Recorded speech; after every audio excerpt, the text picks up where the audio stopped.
Jacqueline Jose ay talagang natagpuan manong wala ng kabuhay-buhay mismo sa headquarters o mismo sa opisina sa Quezon City kung saan nagtatrabaho siya under kay Coco Martin sa mismong palabas nila na Batang Quiapo at kinikilala siya bilang si Chief Espinas. Alam naman natin na makikita naman natin sa progress ng Batang Quiapo na nawala na diba si Chief Espinas.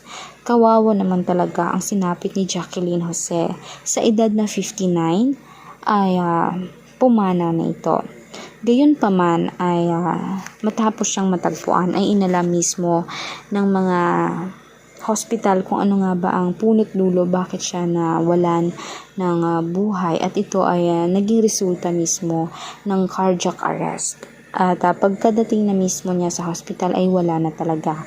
Ni-revive naman umano siya ng paulit-ulit.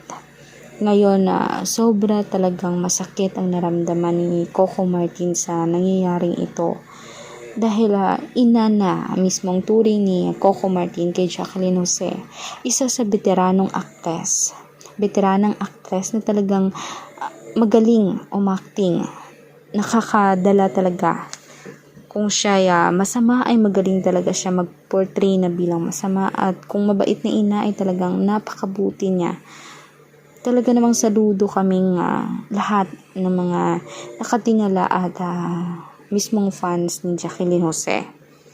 At ngayon pa man na 59 pa lamang siya ay nilisan na niya ang mundong ibabaw.